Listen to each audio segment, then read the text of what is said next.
Então, gente, é um prazer a gente ter um tempo assim tão legal, tão agradável com o nosso Deus, adorando, exaltando o nome dEle. Nessa cidade que eu gosto muito, que eu sempre tenho a oportunidade de vir aqui.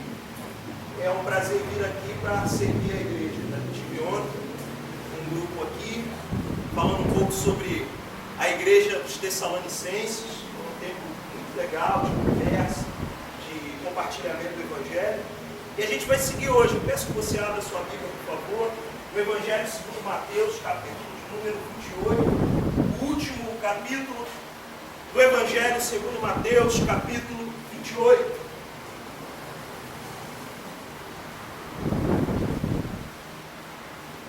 É um texto familiar, basicamente, de todo cristão, de todo homem e mulher que recebeu um mínimo de instrução numa igreja evangélica, certamente conhece, e em alguns casos até alguns versículos desse texto que a gente vai ler já são decorados. Então, Mateus, capítulo de número 28, a partir do verso 16. Os 11 discípulos foram para a Galileia, para o monte em que Jesus lhes indicara. Quando o viram, o adoraram, mas alguns duvidaram. Então Jesus aproximou-se deles e disse: foi-me dada toda a autoridade nos céus e na terra. Portanto, vão e façam discípulos de todas as nações, batizando-os em nome do Pai, do Filho e do Espírito Santo, ensinando-os a obedecer a tudo o que eu lhes ordenei. E eu estarei sempre com vocês até o fim dos tempos. Vamos ler mais uma vez, vamos orar por oportunidade. Por favor. Deus, nós te agradecemos por esse encontro, te agradecemos pela reunião da igreja, te agradecemos pelo corpo de Cristo, te agradecemos pela tua santa palavra, concordando com o que já oramos aqui ontem, hoje, Pai. Eu peço que o teu Santo Espírito leve cativo em obediência o nosso entendimento a ti, e todos possamos nos submeter à tua santa palavra. Em nome de Jesus. Amém. Amém. Gente, eu quero conversar com vocês sobre a igreja em missão, a igreja, muito obrigado, a igreja como um efetivo corpo agindo numa localidade, numa cidade. E óbvio que talvez o texto mais rico em termos de conteúdo para nós é o texto de Atos dos Apóstolos, que essa comunidade tem exposto durante inúmeras semanas, 38 semanas, né, que se falou ontem. Então, eu poderia explorar muita coisa com vocês em Atos dos Apóstolos, mas eu quis pensar junto com vocês, dedicar aqui os próximos minutos numa reflexão à luz desses 5 versículos do que fundamenta a postura, a posição, o papel, a missão de uma igreja numa localidade. O fato é que a igreja nos dias de hoje, sobretudo uma parcela, uma porção da igreja que tem buscado, como a gente sempre tem falado, tem buscado se reformar de algum jeito, tem buscado viver uma nova perspectiva de igreja, tem abandonado uma característica que, infelizmente, foi totalmente vilipendiada, totalmente abusada, totalmente desconcertada do princípio básico da formação de homens e mulheres à semelhança de Jesus. Esse princípio que foi tão bagunçado na igreja chama-se discipulado. Lá no Rio de Janeiro, eu lembro uma vez que eu falei sobre discipulado numa reunião basilar, ainda para a plantação da igreja, a qual tenho pastoreado há quase 2 anos. E eu lembro que quando eu falei, irmãos, nossa comunidade, essa comunidade vai enfatizar a formação de discípulos, essa comunidade vai enfatizar veementemente o discipulado. Eu falei isso, algumas pessoas tremiam, rolou um abalo sísmico. Algumas pessoas começaram a se coçar, ter algumas reações. O carioca é extremamente histriônico, como vocês podem perceber me observando aqui. Vocês sulistas são mais moderados. E espero que a palavra discipulado não cause para alguns dos senhores e senhoras calafrios, vocês estejam aí se contendo. Mas o fato é que se vocês, aqui como congregação local, vão avançar para essa cidade, para a proclamação do Evangelho, vocês vão com a intenção de formarem discípulos para a glória de Deus. E ao falar de discipulado para uns e outros, talvez vocês vão encontrar pessoas que queiram correr disso. Em razão disso, as igrejas têm negligenciado esse conceito, que é para muito além do culto, que é para muito além da performance cultica de domingo.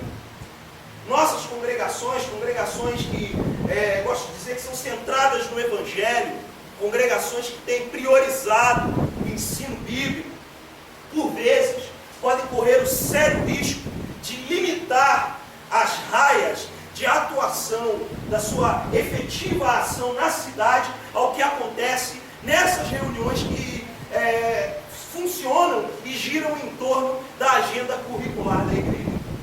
Então, o que eu quero refletir com vocês sobre uma igreja numa localidade, uma igreja que se move numa localidade, à luz do que esse belíssimo e derradeiro texto neotestamentário nos mostra.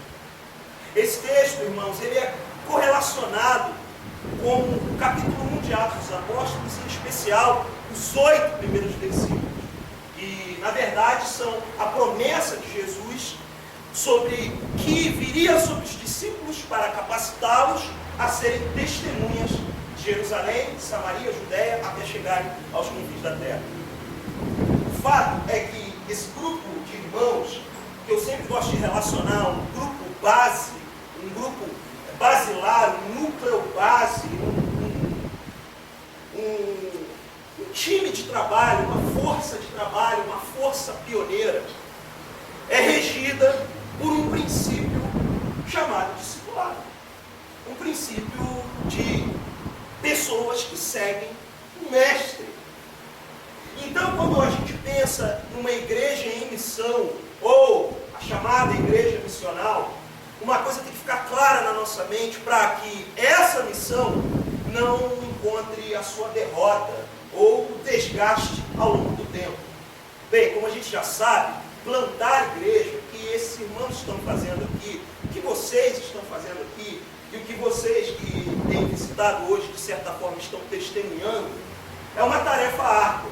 Eu já tenho conversado com o pastor Jackson há algum tempo e tenho acompanhado as lutas desse jovem homem de Deus para a plantação dessa comunidade. E eu, como já vivencio a minha segunda experiência plantando uma igreja, já tenho um mínimo de ferramental e de cicatrizes nessa batalha para compreender o quão árdua é essa tarefa. Então, gente, precisamos nos livrar de algumas concepções errôneas para que a nossa caminhada seja duradoura. Uma marca desse tempo, e igreja, nós estamos plantando, vocês estão plantando uma comunidade que se conecta com a realidade de 2015 em Porto Alegre. Vocês não estão plantando uma comunidade que se conecta com a realidade de 1800 e alguma coisa em Londres, ou na Idade Média em Genebra, ou na Jerusalém do primeiro século. Vocês estão plantando uma igreja que precisa ser contextualizada. Ora, qualquer igreja é contextualizada. A questão é em que época, em que geração a gente tenta contextualizar.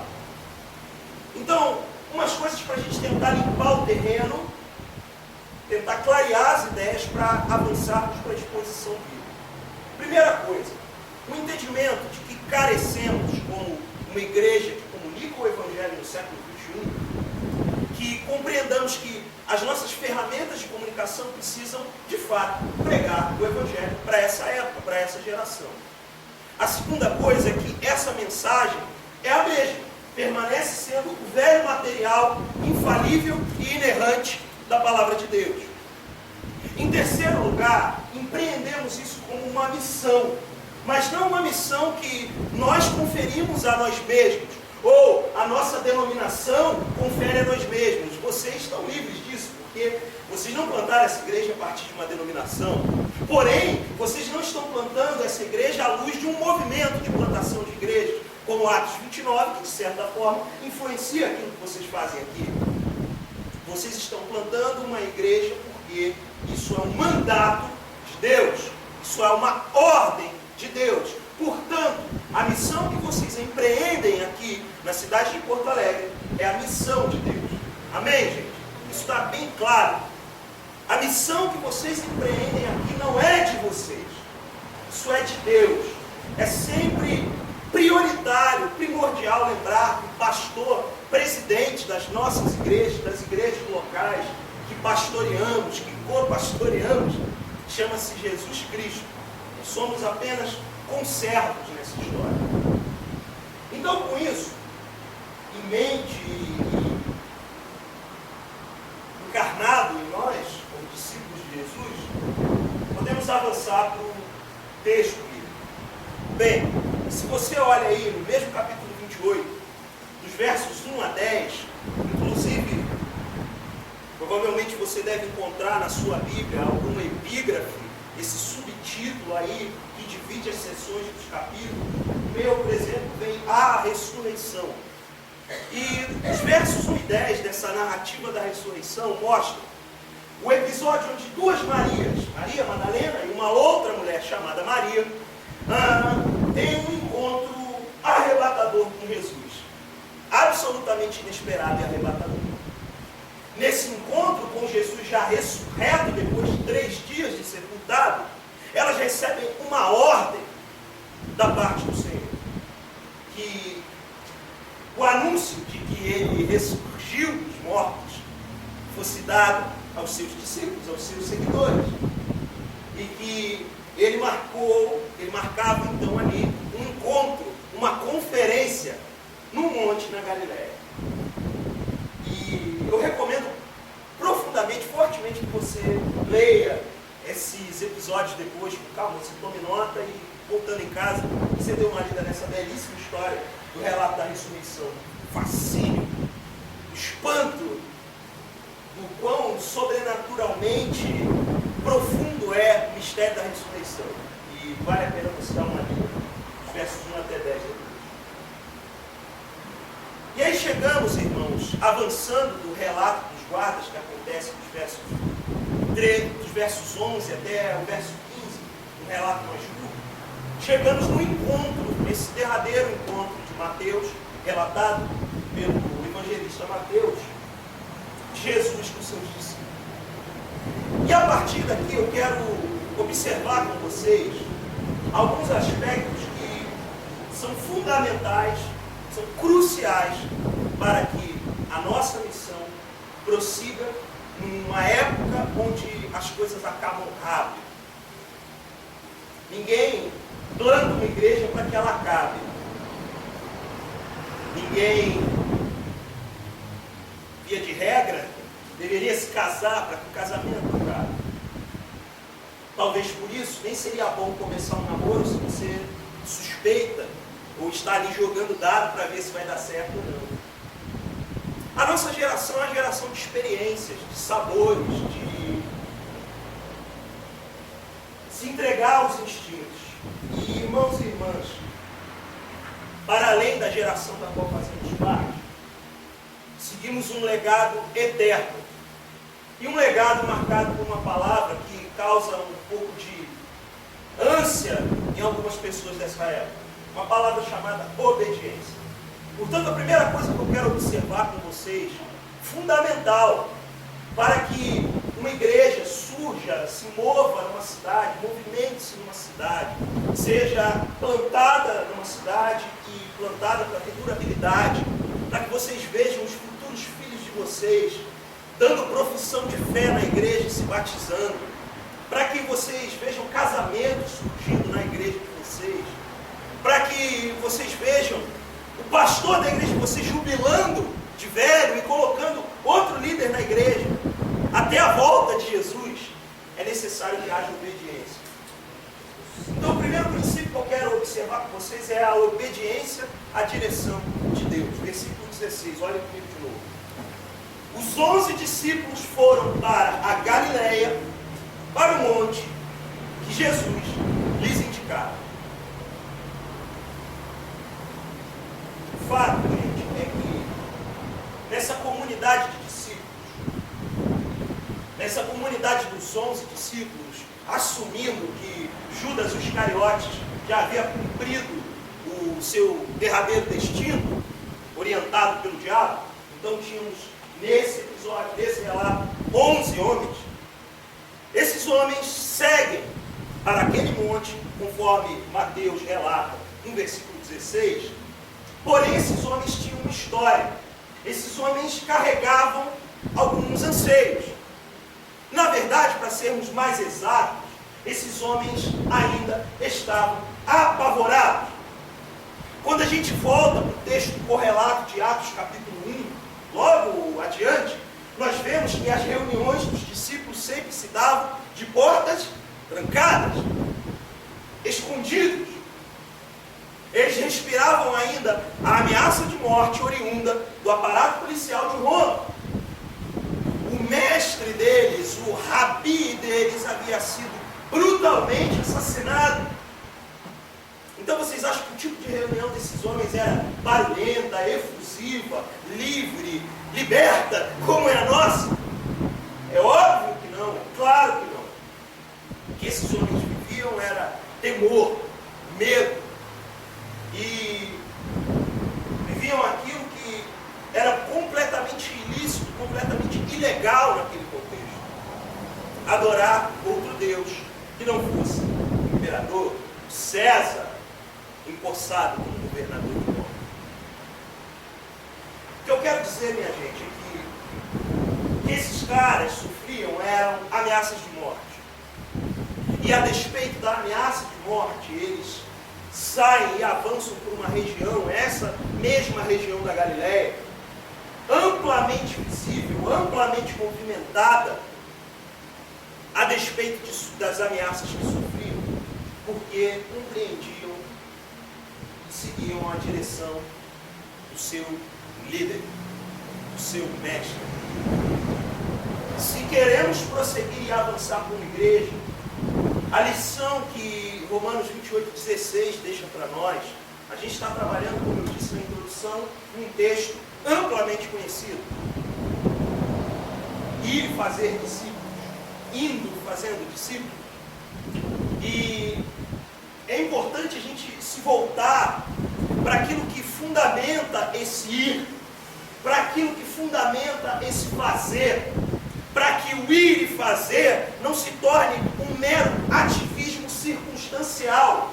O que eu quero dizer é que se fazemos o que fazemos, ou irmos para onde nós devemos ir como igreja, sem uma exata direção de Deus, podemos estar até muito bem intencionados diante de Deus, podemos estar até muito bem motivados, podemos ter até a teologia certinha, mas sem uma direção clara do nosso Deus, vamos andar como meros ativistas, como meros religiosos, passivos de todo tipo de tremor, de todo tipo de abalo, e simplesmente acabar com a nossa missão. É extremamente necessário, a despeito dos vis pecadores que somos, fazermos o que temos que fazer e irmos para onde temos de ir, obedecendo a direção de Deus. A lição do versículo 16 é essa: obedeça a direção de Deus. Com isso, eu avanço para você com o versículo 17, eu avanço junto com você, observando, e na verdade o que eu vou tentar aqui junto com vocês é confrontar ou trazer uma inquietação sobre um conceito que tem sido amplamente divulgado, sobretudo nas novas configurações de igreja. Vamos ler, versículo 17. Quando o viram, o adoraram, mas alguns duvidaram. Quando viram Jesus, os discípulos, ao vê-lo, alguns adoram, outros duvidam. O que eu quero pensar com você, trazer à baila essa reflexão, é que aqueles que obedecem à direção de Deus também atendem a um chamado. E esse chamado, de certa forma, tem sido amplamente divulgado. E ele não é de todo errado. Talvez ele seja incompleto. O chamado diz o seguinte: venha como você está. Ele é gracioso. Eu quero abordar com você o aspecto gracioso da vocação dos homens e mulheres que, como plantadores de igreja, que como trabalhadores da seara, né, o texto de Mateus 9, 35 a 38, se posicionam numa localidade. Como gente que vem como está. Venha fumando, bebendo, venha talvez com práticas sexuais ilícitas, venha. Deus é gracioso e perdoador para isso. Ora, nenhuma congregação cristã deve fechar a porta para aqueles que encontram-se em situações que abraçam a depravação total. A igreja é o local dessa gente. Eles precisam vir. E, de certa forma, precisamos endossar esse discurso. Venha como você está. Caminhe com a gente a despeito da sua imperfeição. Por quê? Deus é gracioso. Talvez falhamos quando fazemos da nossa congregação uma espécie de confraria de pecadores, onde a gente estabelece um programa e um discurso que vai dar uma libertinagem, não a verdadeira liberdade do Evangelho, para que pecadores possam encontrar uma nova vida em Cristo Jesus. E aí, quando não apresentamos a graça de Deus, mas essa graça barata, como dizia o Marte de Dietrich Bonhoeffer, essa graça humanista e inclinada para as nossas paixões, apresentamos a mensagem do Evangelho pela metade. O texto fala: alguns adoraram, outros duvidaram. E é nessa dúvida, e é nesse ambiente, no acolhimento desses duvidosos, que é demonstrada a inquestionável graça do nosso Deus. Deus recebe quem duvida. É óbvio que na nossa jornada, na nossa caminhada de fé, eu e você vamos passar por momentos, por tribulações, por circunstâncias e até mesmo por determinado tipo de conhecimento que a gente venha a alcançar, seja no ambiente acadêmico, seja na própria lida com a palavra de Deus, com o mínimo mergulhar na teologia, com conhecimento de variadas escolas teológicas, podemos incorrer no risco de duvidar. Ainda assim, Deus nos recebe. Ainda assim, Deus nos acolhe. O fato é que isso mostra que Deus usa pessoas incompletas, imperfeitas, para cumprir a sua missão. Agora, essa mensagem e esse slogan, venha como você está, ele é incompleto se ele não é acompanhado do que versículo 18 vai nos mostrar como um aspecto do Evangelho do Senhor Jesus. Se por um lado, verso 17 mostra Jesus graciosamente acolhendo quem o adora em primeira instância e acolhendo os que duvidam também, verso 18 mostra um atributo de Deus fundamental para que a missão que empreendemos na cidade não seja passageira. Versículo 18. Então Jesus aproximou-se deles e disse: foi-me dada toda a autoridade nos céus e na terra. Foi-me dada toda a autoridade no céu e na terra. A palavra-chave desse versículo, autoridade, traduzida do grego exousia, poder absoluto e intransferível. É como se essa própria autoridade brotasse do ser que a carrega. É isso que a expressão em grego significa no texto que estamos lendo. O fato é que, se por um lado Deus nos chama dizendo: venha como você está, porque eu sou gracioso, por outro lado, isso é o terceiro ensino que extraímos desse texto. Venha como você está, mas não permaneça como você veio, porque Deus é soberano. Deus é soberano, irmãos, e em sua soberania Deus estabelece um critério que não é moderado pela nossa elasticidade de ideias ou pela liquidez da nossa fé e dos nossos sentimentos. Deus estabelece a sua verdade e, consequentemente, a sua missão para a sua igreja a partir da sua autoridade. Não é a minha, não é a sua falha. Por isso nós não podemos ser um clubão de imperfeitos, como algumas configurações de igreja tentam prometer para, de alguma forma, alcançar a cultura decaída das cidades. Gente, estou plantando igreja no centro do Rio de Janeiro, um dos bairros mais boêmios da cidade. Um bairro que, recentemente, por causa do especial de Tim Maia, veio à tona. A igreja está pertinho da célebre esquina Adoc Lobo com Rua do Matoso. Excelente ambiente, né? Então, grande parte da produção pop da música brasileira, dos avós da música pop, dos avós, perdão, da música pop do Brasil, nascem naquela localidade. Era um bairro que na década de 80, 90, era o grande berço do thrash metal do Rio de Janeiro, bairro da Tijuca, como a gente costuma dizer, um bairro de chuta-lixos, um bairro de dorme sujo. Lá no Rio tem isso, eu acho que aqui em Porto Alegre não tem. Mas o fato é que poderíamos pensar e estruturar a nossa eclesiologia, a nossa forma de ser igreja, a nossa missiologia, para chamar todos esses imperfeitos, rejeitados da cidade, e acolhê-los dizendo: venha como você está, e Deus é gracioso. Agora, quando apresentamos esse Deus gracioso, sem apresentar o Deus soberano, o Deus que tem controle sobre todas as coisas, entendam, Jesus se aproxima dos discípulos e, ao aproximar-se, diz: foi-me dada toda a autoridade nos céus e na terra. Foi-me dada a autoridade sobre tudo. Eu sou o dono de tudo. É isso que Jesus anuncia. E é isso que o Evangelho precisa anunciar. Portanto, irmãos, é muito cômodo, de fato, ficarmos na mensagem que anuncia uma graça permissiva e, por vezes, libertina. Mas se queremos ser desse povo que permanece em missão para a glória de Deus, até a volta dele, recebendo a aprovação dele, precisamos anunciá-lo como alguém soberano.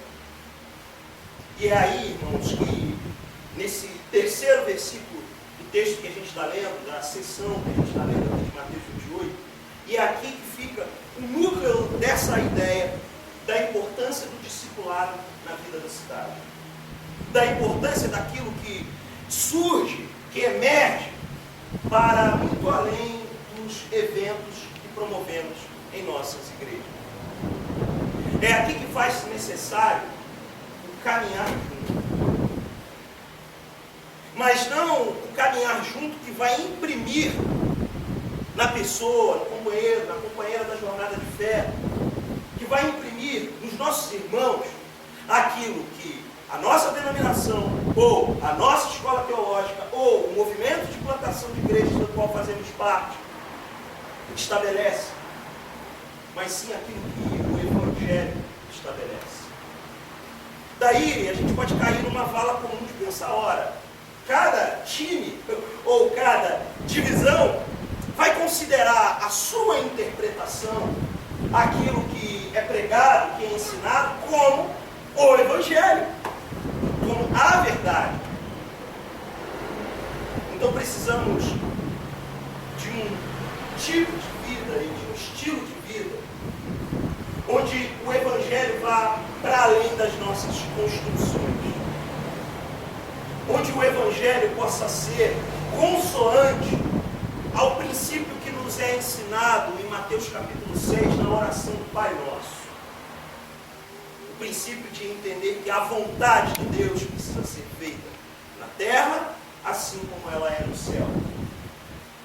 Precisamos, na terra, nesse ambiente real, que talvez manifeste as maiores tensões de segunda a sexta, não no sábado e domingo, mas de segunda a sexta, precisamos de um discipulado efetivo, onde a palavra de Deus torne-se algo real e palpável para as pessoas que alcançamos. E aí a gente chega no verso 19. Acompanhe comigo. Portanto, vão e façam discípulos de todas as nações, batizando-os em nome do Pai, do Filho e do Espírito Santo. O homem que fundou o movimento Vineyard, a denominação da qual eu faço parte, chamado John Wimber, falecido no ano de 1997, foi um homem piedoso e ousado, extremamente usado por Deus nas décadas de 70, 80 e 90. Morreu um ancião já, com quase 80 anos.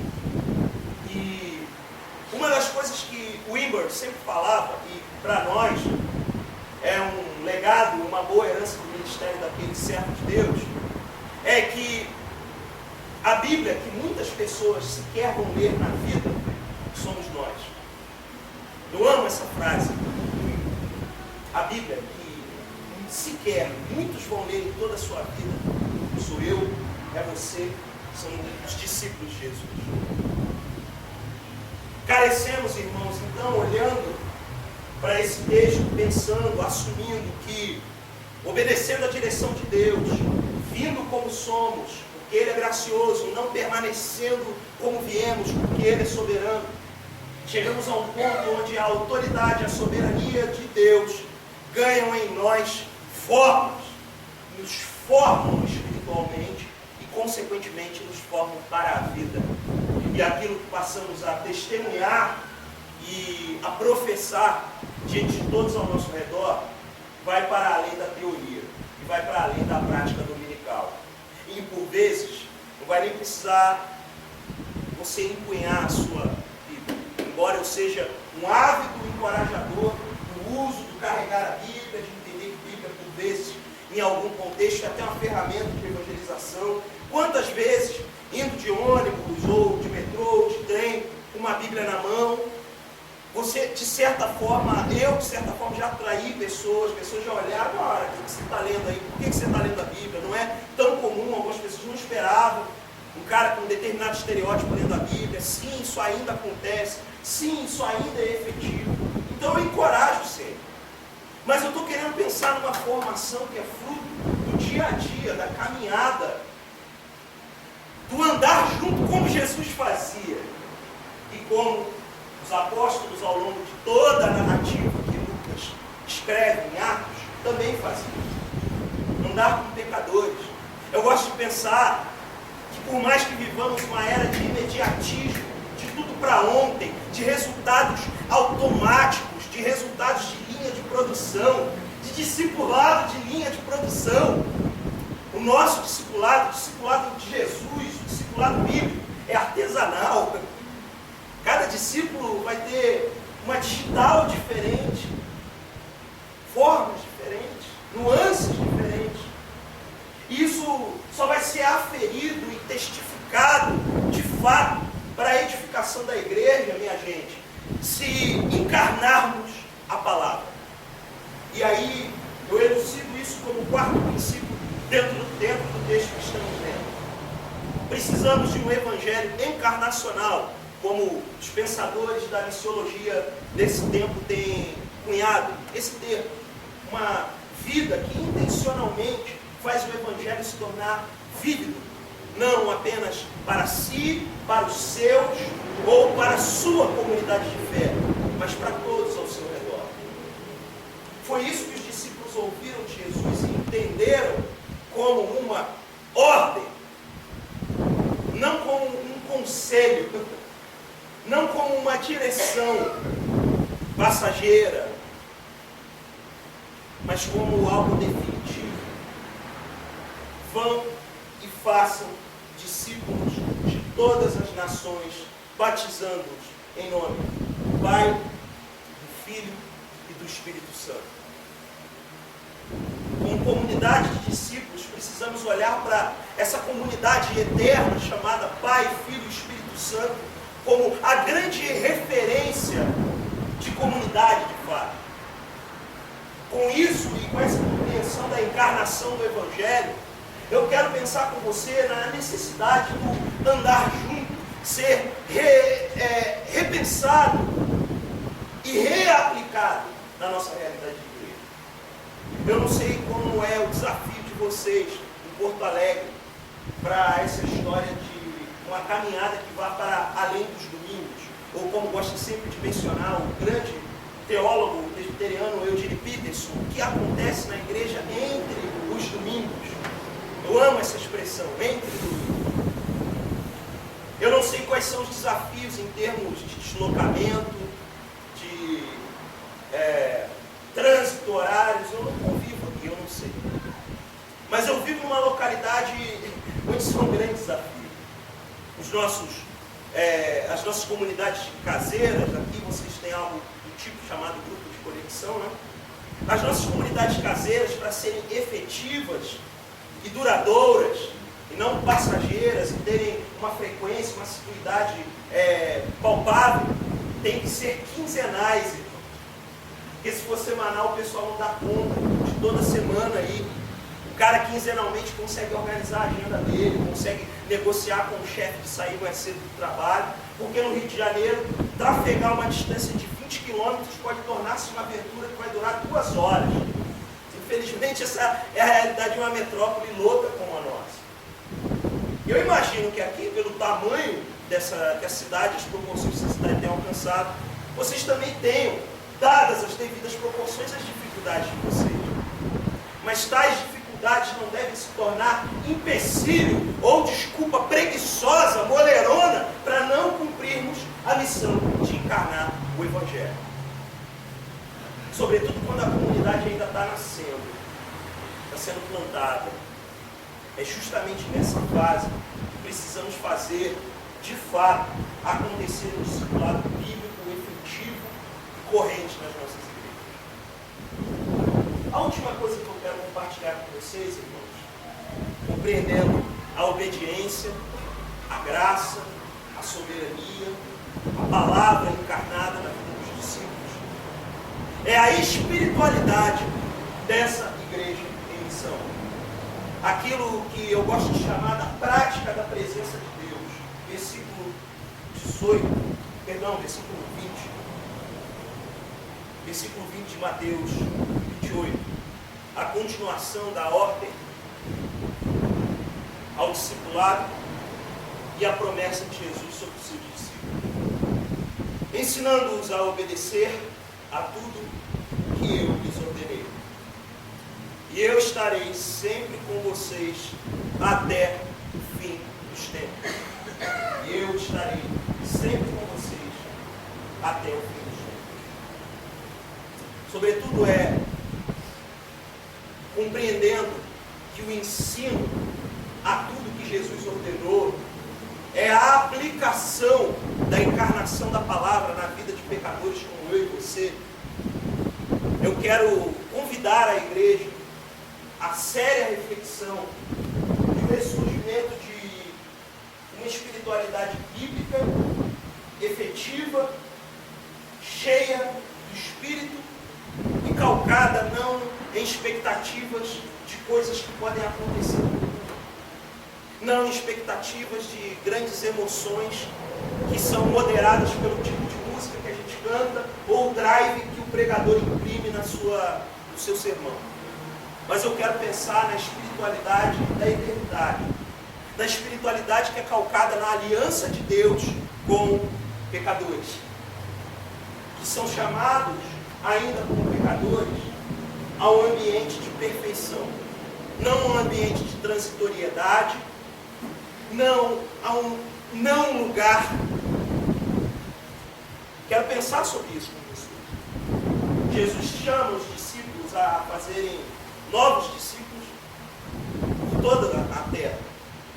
Em Atos 11, em Atos capítulo 1, vemos a organização disso a partir de uma progressão geográfica. Jerusalém, Judéia, Samaria e até os confins da terra. O fato é que essa progressão, ela assume lugares como ambientes de redenção. Ambientes onde uma presença que transcende a nossa realidade se manifesta de tal forma que, a despeito da corrupção, da depravação, da inimizade com Deus que essa cidade ou essa localidade imprime, essa presença é o que vai estabelecer a promessa, não de algo que vai passar. Eu tenho pensado muito que o desafio da igreja na cidade, na urbe, é o desafio de fazer das nossas congregações locais. Isso pode parecer meio óbvio, né? Mas para a antropologia contemporânea, locais como shopping center, hotéis, cafeterias, cinemas, grandes magazines, livrarias, são não lugares. Um conceito bem usual hoje na antropologia contemporânea. O não lugar é um ambiente de consumo, entretenimento, lazer e descompressão das loucuras e neuroses da urbe. É isso que acontece nos não lugares. Sabe o que é mais triste dessa realidade, de acordo com a pesquisa desses acadêmicos? É que dentro da lista de lugares que se tornam não lugares que eu coloquei, as igrejas têm sido classificadas como não lugares.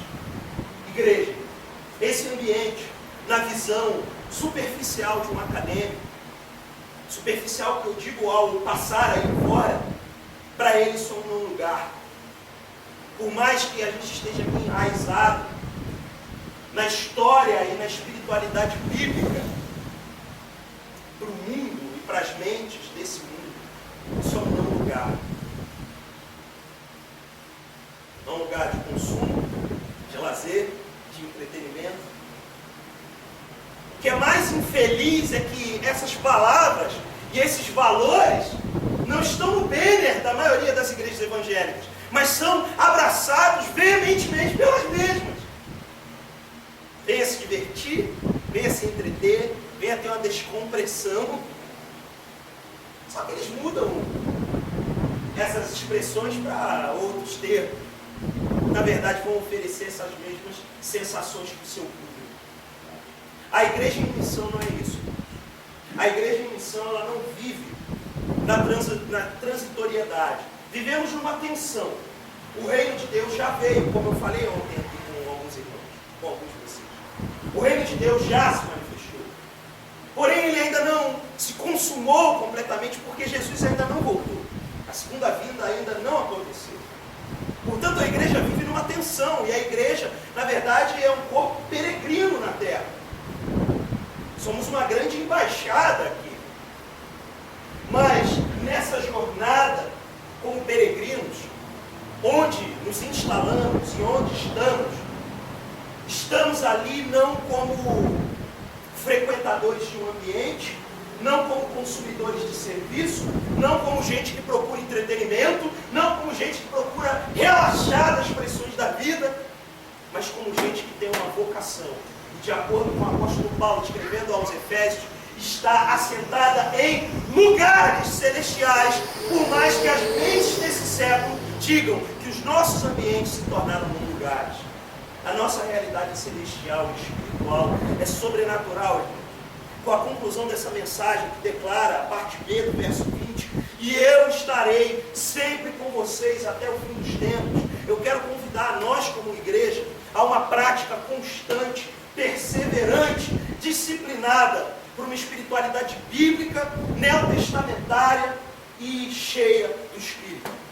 Homens e mulheres que não se comportam nas igrejas como se estivessem em qualquer lugar. O mais triste para mim, e aí, irmãos, não é uma questão de emocionalismo, mas é uma questão de reverência e fascínio diante da mesma mensagem da cruz que cantamos aqui, como há centenas de anos atrás cristãos vêm cantando. O Martinho que escreveu essa? O de Cruz, quem escreveu esse negócio? Foi o puritano do século XVII. Puritano do século. O Martinho foi qual? Castelo Forte. Castelo Forte, não da Vila não, fica aí memória.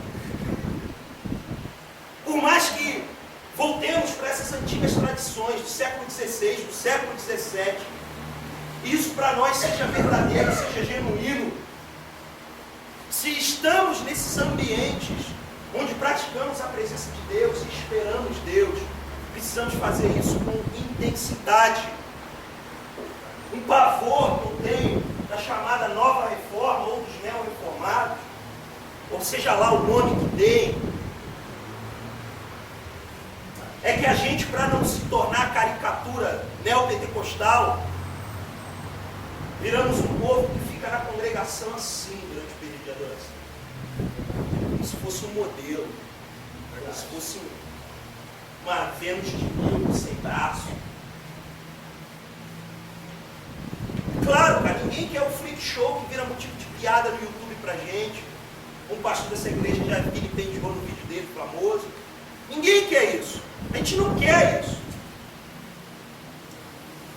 Mas também se tornar pessoas que parecem que estão em não lugares, só consumindo, só ouvindo o sermão, ou cantando o que é cômodo para cantar.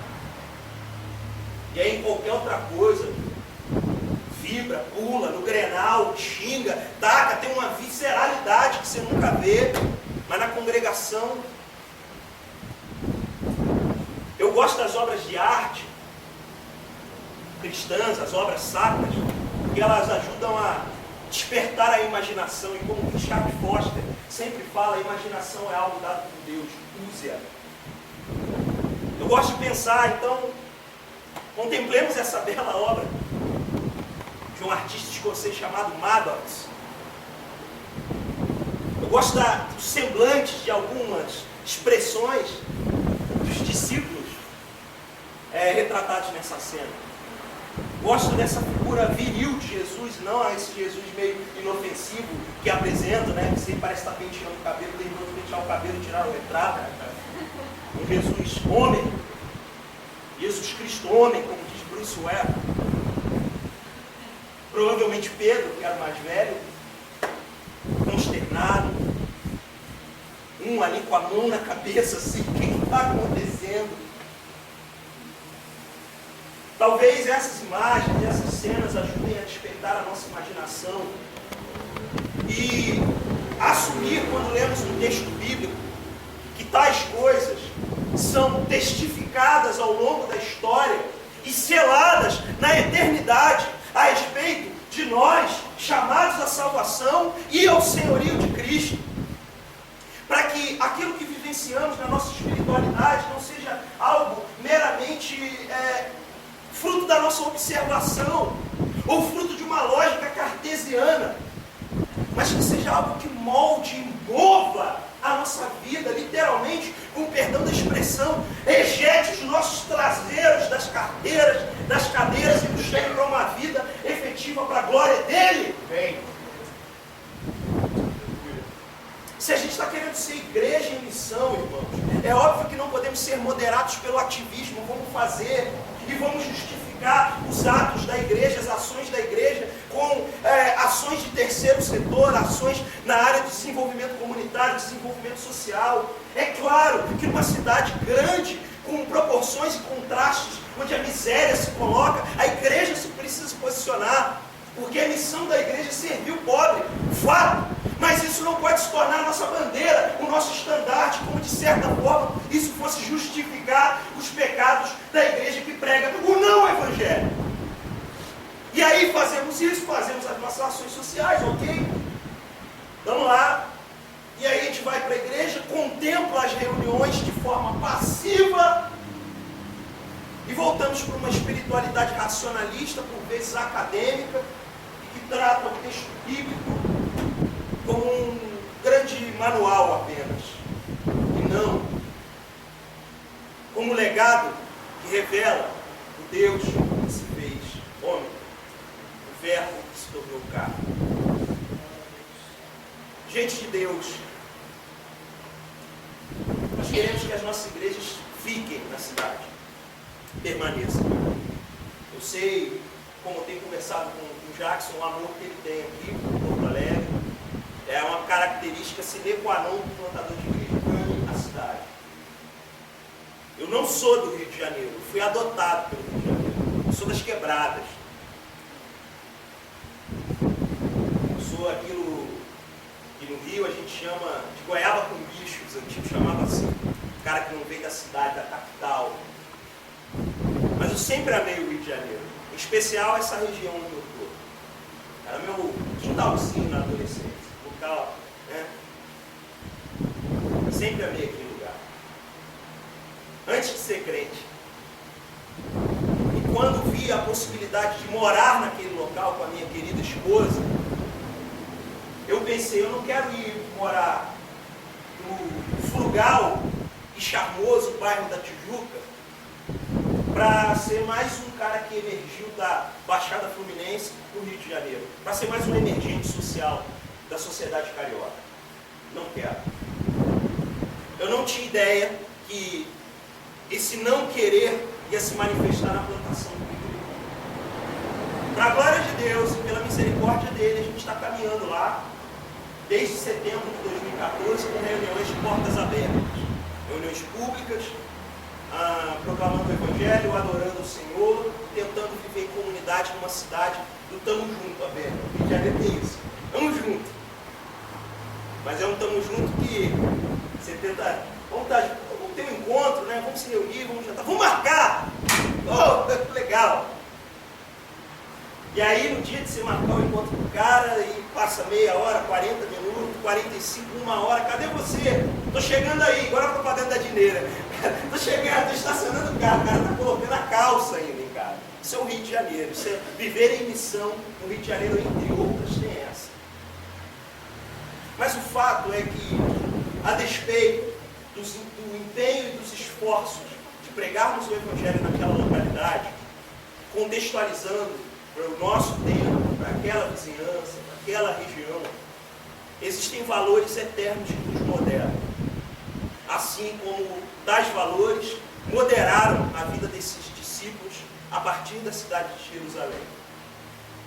A cidade de Jerusalém foi o cenário do nascimento de um movimento que, como diz a própria palavra de Deus, virou o mundo de cabeça para o alto. Chacoalhou a realidade. Que abalou tudo que precisava ser abalado para que se estabeleça o reino inabalável. Vocês em Porto Alegre são imbuídos e encarregados da missão da parte de Deus de fazerem o mesmo. Então eu espero que o entendimento, que a obediência a Deus, a graça dele, a soberania dele, a encarnação da palavra como fruto desse entendimento de um Deus gracioso e soberano, leve essa comunidade, a Vintage 180, a ser uma comunidade que pratica a presença de Deus, uma comunidade espiritual, uma comunidade de discípulos, uma comunidade que use todas as possibilidades para render-se a Deus e fazerem isso juntos como uma família, para fazerem como aconteceu ontem, saírem juntos para comer, para dividirem as cargas, para cobrirem os problemas financeiros uns dos outros, e ao cobrir, ensinar como administrar finanças uns dos outros. Façam isso, irmãos, em comunidade. Eu sou fruto disso. Eu vivenciei isso. Eu espero que, em nome de Jesus, vocês possam vivenciar experiências muito maiores, talvez muito melhores que as minhas. Por isso eu não quero me ater às experiências de um plantador de igreja no Rio de Janeiro. Mas eu quero me ater à experiência desses homens incapacitados e reprovados pelo sistema judaico de religião, mas que foram chamados, eleitos e capacitados pelo nosso grande Deus, Salvador Jesus Cristo, cheios do Espírito Santo para o cumprimento da missão. Também seja assim com a gente, também seja assim com vocês, para a glória dele. Tá bom, gente? Era isso aí que eu tinha para compartilhar. Obrigado por toda a atenção e reverência durante a pregação da palavra. Vamos orar, por favor. Senhor, eu quero te agradecer porque a tua palavra é verdadeira. A tua palavra, o teu evangelho. Vemos um tempo onde o conceito de verdade absoluta por muitos é de ridicularizado. E na melhor das hipóteses é questionado. Então a gente quer te pedir aqui, Deus, por favor, que a despeito do espírito dessa época, essa congregação possa permanecer situada, guiada, orientada pelo Santo Espírito de Deus. Eu te agradeço por cada homem e cada mulher, por esses jovens que têm se posicionado aqui em Porto Alegre para ser uma igreja centrada na Tua Palavra. Teu Espírito Santo os capacite, Senhor, que o Senhor traga homens e mulheres dispostos a entregarem-se radicalmente a Ti nessa igreja. E que essa igreja Te adore de forma intensa. Pai, que essa igreja se entregue a Ti em todas as dinâmicas, sem restrições. E vivam apaixonadamente por Ti, Senhor. Porque é tudo para Ti, é tudo para a glória do Seu nome. Oramos assim, crendo que o Senhor permanecerá conosco, conforme lemos em Mateus 28, 20, até o fim dos tempos. Cremos que o Senhor está aqui, o Seu Espírito está aqui capacitando filhos e filhas a serem suas testemunhas na terra. Oramos assim pelo Teu santo nome. Amém.